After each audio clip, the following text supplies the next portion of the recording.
요즘 고물상 하는 분들이 하는 얘기를 들었습니다. 책을 뭐 여러 가지 폐품 뭐 이런 뭐 잡동산 이런 것도 많이 좋아하는데 헌책을 굉장히 좋아한대요. 왜인가 하니까 그 책을 읽고 싶어서가 아니고 그 고물상 하시는 분들이 그 헌책들을 한 번씩 열다 보면 그 안에 의외의 돈들이 들어있대요. 누군가 그 돈을 끼워 놓은 거죠. 끼워 놓고 비상금으로 끼워 놓은 거죠. 뭐 아내 몰래 뭐 끼워 놓거나 뭐 이렇게 끼워 놓았는데 그걸 잊어버린 거죠. 잊어버려 가지고 나중에 뭐 다 헌책이니까 뭐 그냥 팔았는데 그 안에 봉투가 들었다는 거예요. 꽤 거금도 들고 말이죠. 예. 그래서 막 이 고물상 분들이 책만 오면 너무 좋아한대요. 막 돈이 없는 거야. 어떤 분은 다이아몬드 반지를 너무 귀하니까 도둑들이 오면은 너무 귀한 게 너무 이렇게 들키니까 큰 버선에다가 집어넣어놨대요. 자기 집에 여자분이. 근데 어느 날 보니까 뭐 헌 버선이야 버려버리는 거죠. 근데 나중에 알고 보니까 그게 다이아몬드가 들어있는 거죠. 그래가지고 뭐 쓰레기통 뒤지니까 이미 뭐 소각장으로 갔다고 그러고 뭐 그게 어디냐고 그러고 쓰레기 더미를 이제 뒤집고 뭐 야단인데 찾기 어려운 거죠. 잊어버린 거죠. 내가 넣었다는 걸 잊어버린 거죠. 오늘도 집에 가서 또 책 찾는 일들이 없길 바랍니다. 여러분, 노아 방주가 말이죠, 이 홍수로 인하여 완전 물이 온 땅을 모든 높은 산까지 다 잠기게 되는 이 홍수에 이제 노아의 방주는 둥둥 떠다니는 거잖아요. 정처 없이 계속 떠다니는 것입니다. 자, 그런데 생각해 보면 방주의 바깥에 노아의 이 가족이 8명이 방주 안에 있는데 방주 바깥에 무슨 일이 일어난지를 알 수가 없어요. 하여튼 물이 충만한 것은 알겠는데 그 물에 잠겨서 온 땅에 돌아다니는 거죠. 이게 하루 이틀도 아닌 겁니다. 오랜 세월. 노아가 할 수 있는 일이 아무것도 없어요. 혹시 이러다가 모든 게 끝나고 마는 것은 아닌가. 문은 닫혔고 방주의 문은 닫혔고 바깥은 볼 수가 없고 그리고 온 땅은 물로 충만한데 출렁거리면서 다니고 있으니 거기에서 오는 외로움, 거기서 오는 두려움 얼마나 많았겠습니까? 영영이 이것으로 끝나는 것은 아닌가 혹시? 자, 오늘 1절이 참 중요한 구절인데요. 하나님이 노아와 그와 함께 방주에 있는 모든 들짐승과 가축을 그 다음에 무슨 단어가 나옵니까? 기억하사. 하나님이 기억하셔서 하나님이 바람을 땅에 불게 하심에 물이 줄어들었고, 여기 기억하사라는 이 단어가 자카르라고 하는 히브리어 단어인데요, 자카르라는 단어예요. 이 단어가 매우 중요합니다. 성경에도 아주 많이 나오는 단어입니다.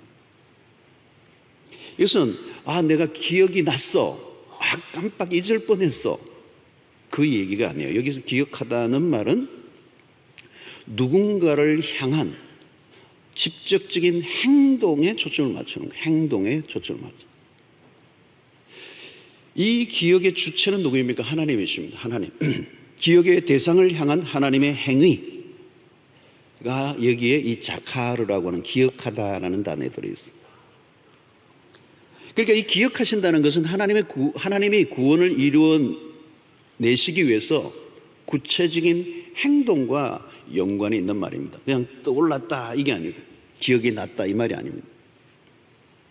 그래서 어떤 대상에 대한 구체적인 행동, 의지를 설명하는 겁니다.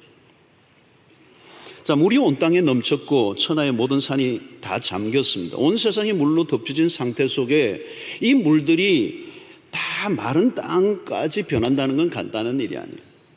생각해 보십시오, 여러분. 그게 가능한 얘기예요. 홍수만 좀 와도 우리가 이 어마어마한 그 후유증이 큰데요. 노아의 가정에 1년 동안 방주 안에 있었던 셈입니다.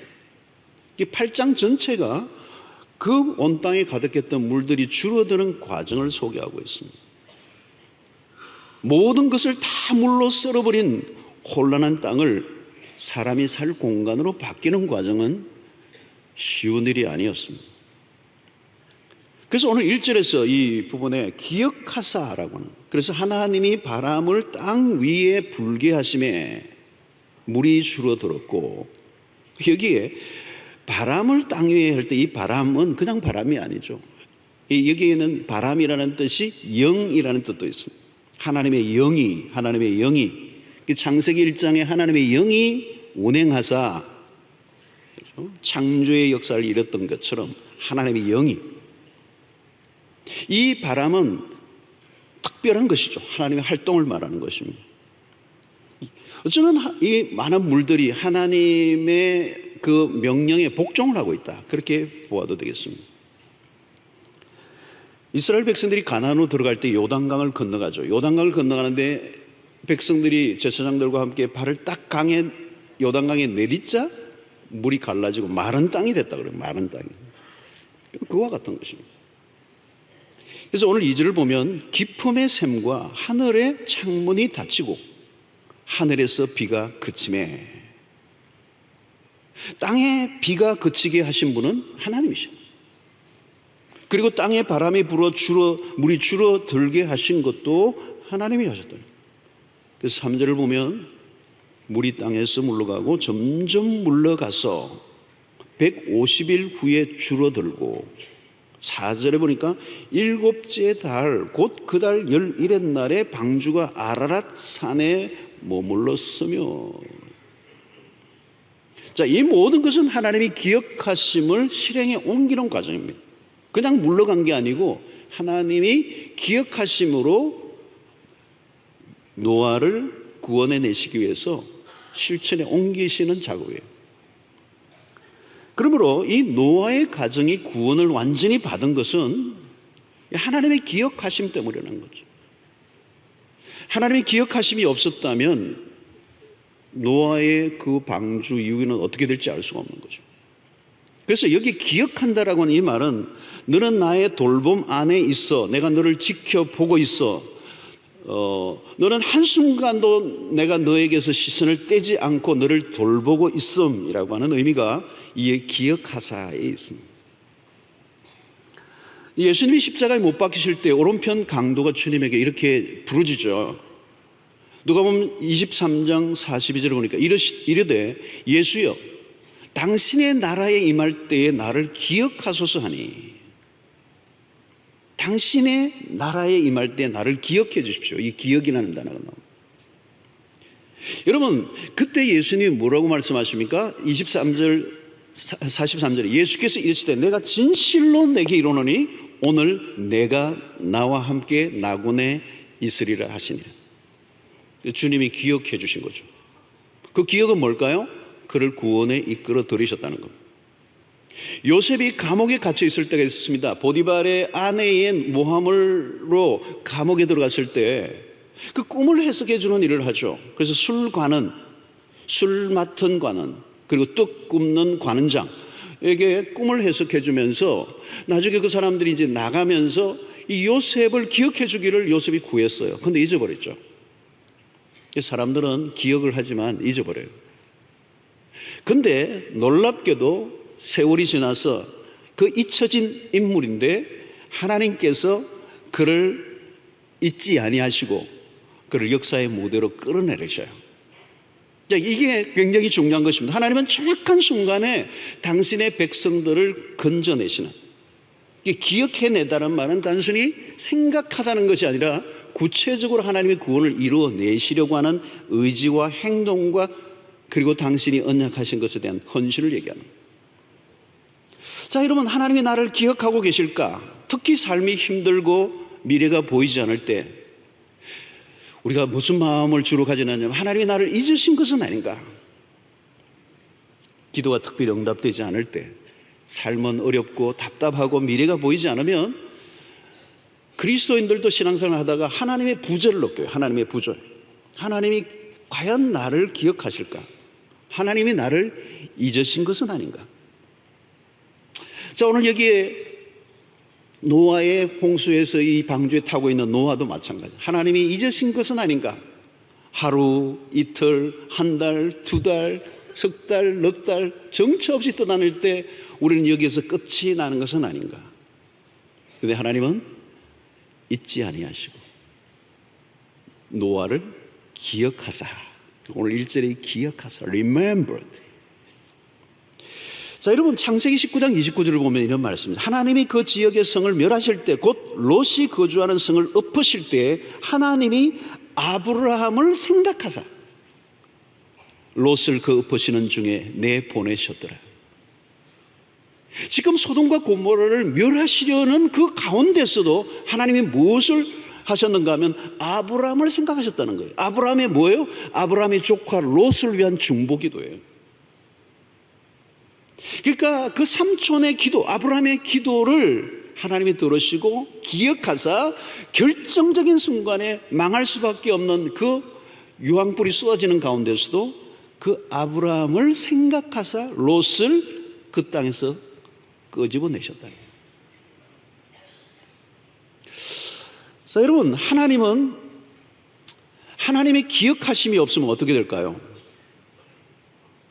그러니까 우리가 은혜라는 표현을 하면, 은혜란 뭐냐? 하나님이 우리를 기억하신다.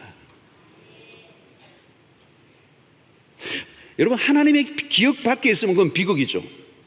하나님의 기억에서 지워지면 그 인생은 저주예요. 아무리 무슨 어려움이 있어도 우리가 하나님의 기억하심 안에 있다면 상관이 없어. 걱정할 게 없어.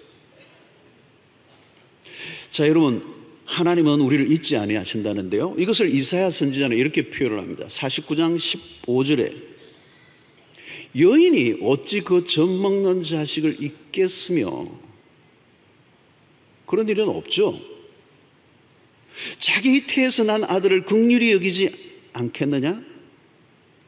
그들은 혹시 잊을지라도, 그런 일은 없어요, 그죠? 근데 혹시 그런 일이 있을지라도 나는 너를 잊지 아니하겠다. 이게 하나님의 강조법이에요. 이사야를 통해서 우리에게 주신 것입니다. 사랑하는 성도 여러분, 하나님은 우리를 잊은 적이 없어요. 반대는 있어요. 우리가 하나님을 잊은 적은 있어요. 망각증이죠. 영적 망각증이에요. 아주 어린 애기들이요, 아주 어린 애기들은 뭐 이렇게 공 같은 거를 손에 딱 쥐어주면 가지고 놀다가 똑 떨어뜨리면 굴러가서 어디 이렇게 소파 밑으로 들어가 버리면요, 그걸 찾는 게 아니에요. 그걸 잊어버리고 다른 눈에 들어오는 새로운 장난감을 붙잡고 그걸 가지고 놀아요. 조금 전에 내가 공을 가지고 있었다는 사실을 잊어버리는 거죠. 인식하지 못하는 거. 이것을 굉장히 어떤 용어로 하는데 대상 영속성이라는 단어를 써요. 그러니까 아이들은 대상 연속성이 없는 거예요.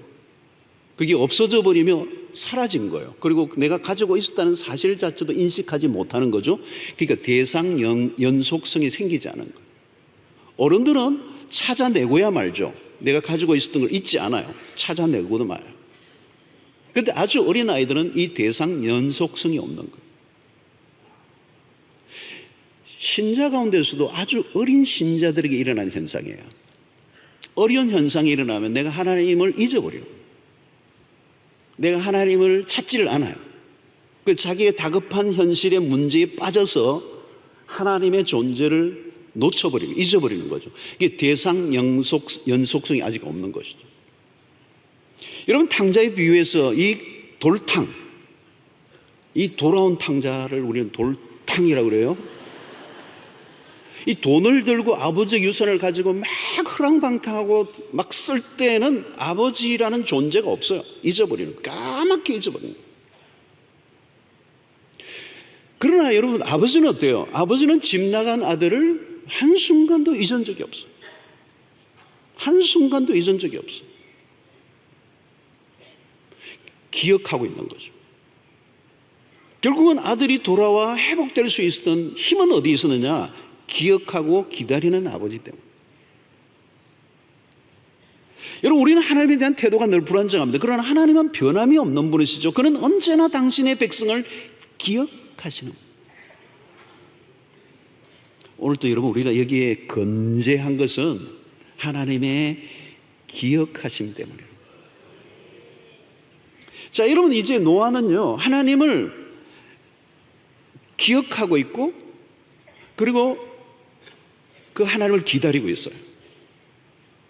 노아 가정은 흔들리는 방주 안에서의 생활이 쉽지 않았을 것입니다. 지루한 시간들이 흘렀습니다. 하루 이틀이 아니고 계속 그 방주 속에 지나는 것은 쉬운 일이 아니에요.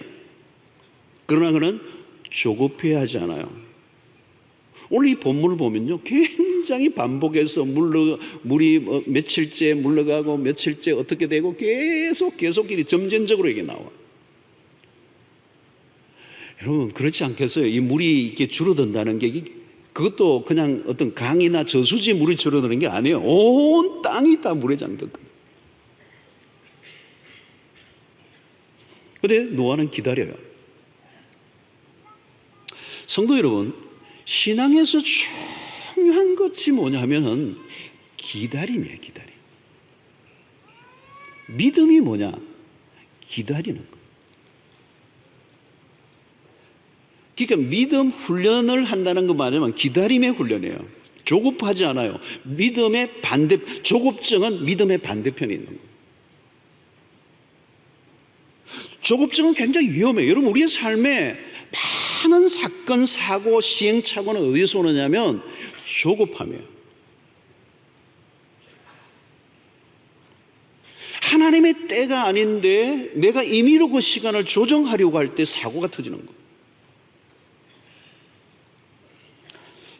우리가 하나님이 일하신다고 할 때 그 하나님은 어떻게 일을 하시느냐면 시간 속에 오셔서 시간 속에서 일을 하신다. 그러니까 하나님이 신실하시다라고 얘기할 때 그 하나님의 신실하심이라는 건 뭐냐면 매우 많은 시간들의 축적 속에서 당신의 일들을 이루어 가신다는 의미가 있어요. 한 방에 우리는 뭐예요? 한 방에 하나님 끝내주십시오. 우리는 또 뭘 좋아해요? 대박 뭐 그런 걸 좋아하잖아요. 하나님의 일하심은 그게 아니라는 거죠. 시간 속에서 우리를 기다리게 하시고 하나님을 신뢰하게 하시는. 그래서 우리가 생각하기에는 답답해 보일 때가 있어요. 그래서 여러분 우리가 이 시간에 두 헬라어를 얘기하잖아요. 하나는 크로노스라고 하는 단어예요. 우리 한번 따라 하실까요? 크로노스. 여러분은 지금 헬라어를 하고 계세요. 크로노스라고 하는 거 그냥 흘러가는 시간이에요. 어제 오늘 내일 흘러가는 시간이에요. 그런데 거기에서 카이로스라는 시간이 있다는 거, 이 성경에 매우 중요한 거. 한 김에 한 번 더 합시다. 카이로스.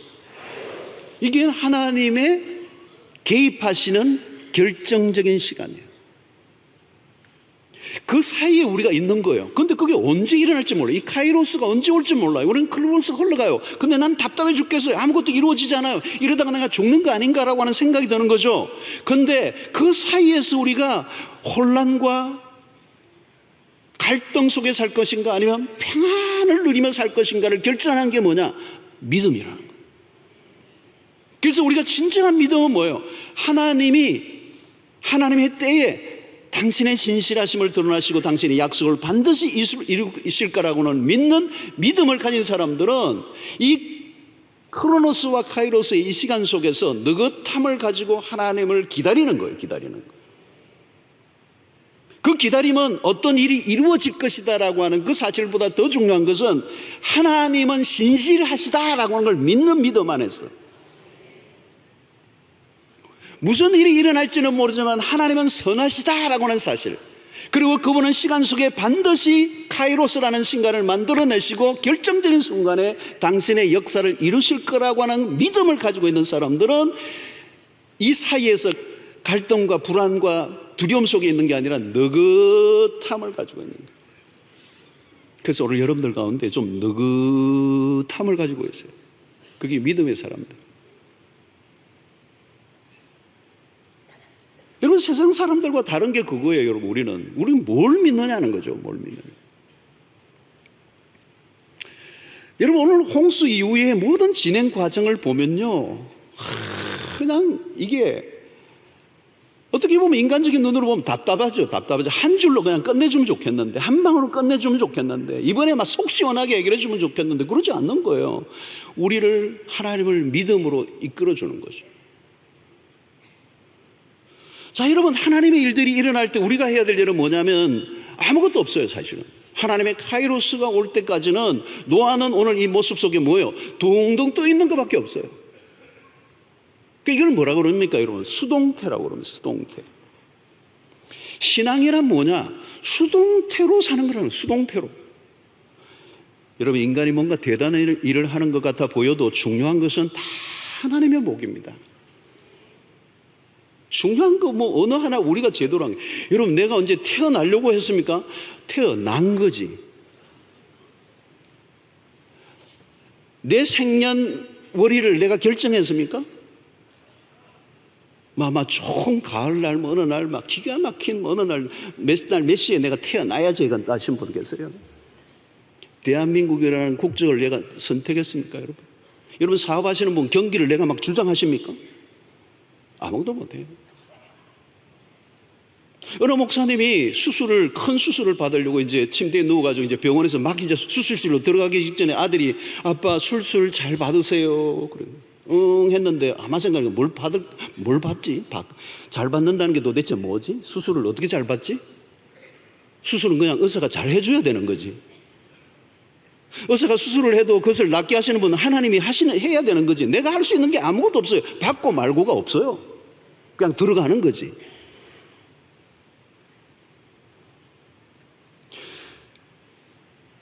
우리의 실력으로 우리가 살아가는 게 아니야. 전적으로 모든 것은 하나님이 행하신다. 하나님이 방주에 들어가게 하시고 짐승들을 모아 방주 안으로 들어가게 하신 것들, 방주의 문을 닫으신 것, 마지막 닫으신 것, 물이 쏟아지게 하신 것, 물이 멈추게 하신 것, 물이 마르게 하신 것, 다 하나님이 하신 것. 인간이 할 일은 하나님이 하시는 일에 합당한 반응입니다. 그게 믿음이에요. 믿음이란 하나님이 나보다 더 크신 분이고 나보다 훨씬 더 탁월하신 분이라는 걸 받아들이는 거예요. 세월이 흐를수록 그러므로 깨달는 것은 뭘까요? 우리는, 인간은 매우 의존적이라는 겁니다. 내 잘난 맛에 살기도 하고 고집을 피워보기도 하지만 나이가 들어가면서 신앙이 깊어지면서 우리가 점점 하나님 앞에서 고분고분해지는 이유는 내 인생이 내 힘대로, 내 의지대로, 내 실력대로 돌아가지 않는다는 사실을 알아가면서 신앙이 깊어지면 곧 찾아오는 게 뭐예요? 겸손함이 따라오는 거예요.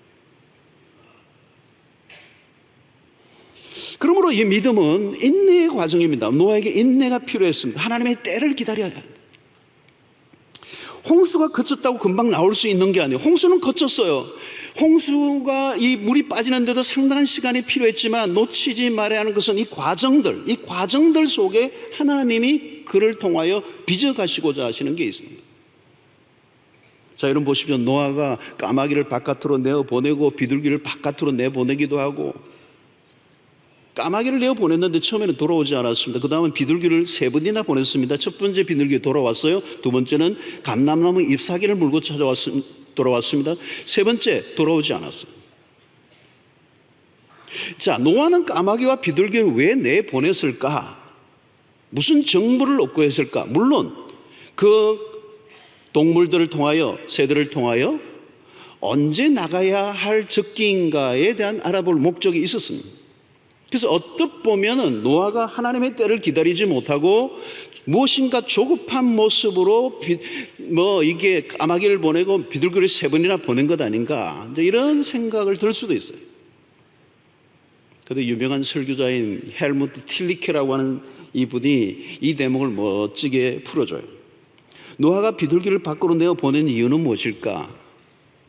그것은 단순히 정보 차원만이 아니라 하나님에게 일종의 신호를 보낸 것으로 이 설교자는 상상을 한 거예요. 설명을 해요. 이 비둘기를 보내면서, 하나님, 나는 지금 아무것도 볼 수도 없습니다. 지금 무슨 일이 일어나는지 나는 알 수도 없습니다. 바깥 세계가 어떻게 될지도 모릅니다. 그러나 그럼에도 불구하고 나는 지금 당신을 기다리고 있습니다. 그 사인을 비둘기를 보내면서 하나님께 자기의 마음을 표현합니다. 비둘기를 바깥으로 날려보내는 행위 속에서 곧 나타나실 하나님을 기대하는 노아의 모습을 상상하는 것입니다. 마침내 노아는 점점 더 다가오시죠. 모든 것은 하나님의 손에 의해 결정됩니다. 죽고 사는 것이 하나님의 손에 달려 있습니다. 노아는 모든 과정 속에 이미 하나님의 손길을 기대했습니다. 노아는 하나님의 명령이 있기까지 기다려요. 그리고 역시 그는 하나님의 명령을 따라 들어갔고 방주로, 그리고 명령을 따라 나오는 거죠. 모든 것은 하나님의 손에 그는 의탁하고 있습니다. 물이 마르고 모든 것이 다 상황이 끝났지만 노아가 방주에 머물러 있었던 이유는 마지막 하나님의 명령이 떨어질 때까지 그는 움직이지 않았다는 거예요. 그래서 우리는 노아의 전체 생애 속에서 우리에게 주시는 메시지는, 핵심적인 키워드는 순종이라고 하는 것입니다. 드디어 하나님의 명령이 떨어지죠. 17절에 보니까 너와 함께한 모든 혈육 있는 생물 곧 새와 가축과 땅에 기는 모든 것을 다 이끌어내라. 이것들이 땅에서 생육하고 땅에서 번성하리라 하심에, 이끌어내라는 거예요. 노아가 그 명령에 순종하죠. 그래서 18절 19절에 노아가 그 아들들과 그의 아내와 그의 며느리들과 함께 나왔고 땅의 동물 곧 모든 짐승과 모든 기는 것과 모든 새도 그 종류대로 방주에서 나왔더라. 자, 오늘 이 본문을 통해서 우리에게 보여주시는, 붙들어야 하는 것은 뭡니까? 하나님의 기억하심. 난 너를 기억해. 난 너를 잊지 않아. 너를 포기하지 않아. 끊임없이 하나님이 노아를 구원의 길로 이끌어내시려고 하시는 하나님의 의지와 열심을 우리에게 보여주고 있습니다. 여러분, 유명한 이 C.S. 루이스가 젊은 날 그런 무신론자로 살았습니다. 그는 기독교적인 배경 속에 살았지만 어린 때 보았던 그리스도인들의 모습 속에서 신에 대한 부정, 하나님에 대한 저항심은 오히려 더 커졌어요. 그래서 오랜 세월 그는 하나님을 거부하고 하나님을 믿는 문화 속에 살았지만 끊임없이 하나님에 대한 저항심을 가지고 하나님과 멀리하려고 했지만 어느 날 그는 하나님 앞에 항복을 하죠. 그리고 그 한 유명한 말이 있습니다. 내가 그토록 만나지 않으려는 분에 지칠 줄 모르는 다가오심이라고 얘기했어요. 나는 그토록 만나고 싶지 않고 만나지 않으려고 했는데 그분은 지칠 줄 모르게 나에게 다가오셨다. 그래서 더 이상 내가 저항할 수 없어서 그분 앞에 항복할 수밖에 없었다. 사랑하는 성도 여러분, 하나님은 노아를 방주 안에 넣으시고 그를 보호하실 뿐만 아니라 때가 되어 정확하게 방주에 그를 이끌어내심으로 구원에 이르게 하신, 바로 이것이 하나님의 끊임없이 우리에게 다가오시는 구원의 손길이랍니다. 사랑하는 성도 여러분, 오늘 우리가 붙들어야 될 말씀은 그겁니다. 하나님이 기억하사. 오늘 또 우리의 삶이 하나님 안에 기억된 자로 우리가 살고 있다면 지금 상황이 아무리 힘들고 어려워도 두려워하지 말라는 거예요. 우리는 결국 하나님 앞에 잊혀질 수 있는 존재가 아니라, 하나님 우리를 기억하신다는 그 말은 어떤 일도 하나님의 허락 없이는 돌아가는 것이 없을 것이며, 기억하신다는 말은 하나님이 우리의 삶의 형편을 알고 계시고 우리를 위하여 일하고 계시고 있다는 거예요. 사랑하는 성도 여러분, 하나님이 기억하신다는 것은 내가 나를 위해 힘쓰고 애쓰는 것보다 훨씬 더 놀라운 일들을 하나님이 지금도 우리의 삶에 행하고 있다는 사실입니다. 사랑하는 성도 여러분, 여러분들의 삶이 힘들고 설명하기 어려운 어떤 문제들에 둘러싸여 있는 분들이 계십니까? 마치 기약 없이 그냥 무리를 둥둥 떠다니는 것처럼 미래를 예측할 수 없는 상황과 같이 내 인생이 그런 위기와 혼란 속에 있는 분들이 계십니까? 사실 우리의 인생은 답이 없는, 그래서 두렵고 답답한 삶을 살아갈 때가 있습니다. 길을 잃어버릴 때가 있습니다. 여러분, 치매 환자들만 자신의 삶의 기억을 잃어버린 것이 아니에요. 어쩌면 우리도 우리의 삶이 혼란 속에 빠지면 내 인생의 길을 잃어버리고 내 삶의 기억조차도 하지 못할 때 있습니다. 그럼에도 불구하고 내 삶을 나보다 더 잘하시고 내 인생의 구원의 길로 이끌어내시려고 하시는 하나님의 손길을 우리가 믿는다면 우리는 결코 낙심하지 않을 수 있는 것입니다. 여러분, 우리가 놓치지 말아야 하는 것은 내가 나를 잊을 수 있어도 하나님은 나를 잊지 않는다는 것. 중요한 것은 내가 얼마나 열심히 사는가가 아닙니다. 내 삶이 하나님의 기억 속에 있는가. 성도 여러분, 하나님 우리를 잊을 수 없는 이유는 뭘까요? 하나님이 그 아들을 우리를 위하여 죽으실 만큼 그 하나님의 아들의 이름이 우리에게 있다는. 오늘 또 우리가 성찬 예식을 할 때 우리가 이 떡과 잔을 마시는 가운데 이 피를 마시는 이 우리의 하나님의 백성들 안에는 하나님의 언약 안에 있는 것이고 우리 안에 예수 그리스도의 이름이 있는 것이고, 그렇다면 하나님 우리를 결코 잊을 수 없는 존재로 우리를 부르셨다는 사실을, 지금 불안과 두려움 속에 사는 분들이 계십니까? 생각대로 돌아가지 않아 답답하십니까? 미래가 불투명하십니까? 내 힘으로는 풀어보려고 하지만 불가능할 때가 얼마나 많습니까? 오늘 이 아침에 하나님의 음성을 들을 수 있게 되기를 바랍니다. 난 너를 기억해. 나의 노력이나 어떤 계획보다 먼저 하나님의 기억하심이 있는 겁니다. 내가 어떤 계획을 가지고 어떤 노력을 하는 것으로 내 인생이 만들어가는 것이 아니라 하나님의 기억하심 속에, 그 기억이라는 것은 하나님 우리를 향한 언약이 인 것이죠. 그것을 기억해내시고 우리가 아무리 실패한다 할지라도 우리 인생이 끝나지 않고 거대한 인생의 경랑 속에서도 당신의 백성들을 결국은 지켜내시고 구원에 이르게 하시는, 사실 오늘 이 본문이 성경 전체의 스토리예요. 전체의 스토리를 담아있는 구원의 얘기입니다. 여러분, 힘들어도 조급해하지 마십시오. 그 하나님의 때 카이로스가 옵니다. 그리고 하나님의 기억 속에 있다면 하나님은 나에 대한, 예수 그리스도가 나를 위하여 죽어주셨을 때, 내가 하나님의 자녀가 되었을 때 하나님이 내 인생 가운데 가지고 계시는 그 계획을 결코 실패하지 않고 반드시 이루실 것이라는 그 사실을 믿으시고 믿음 안에서 요동치 않고 언제나 느긋함을 가지고 담대하게 오늘의 상황을 바라보면서 주 안에 승리하는 여러분들 되시기를 축원합니다. 하나님 아버지, 난 너를 기억해. 그 음성만 들을 수 있다면 오늘 우리의 삶의 모든 문제는 해결되는 줄로 믿습니다. 답답하고 내 미래가 보이지 않아도 내 인생이 하나님의 손길 속에 있다는 사실을 믿고 믿음 안에서 느긋하게 당당하게 오늘의 시간을 잘 이겨내고 주의 구원의 완성에 이르는 그 축복을 우리 모두가 누릴 수 있도록 은총을 더하여 주시옵소서. 예수님의 이름으로 기도하옵나이다. 아멘.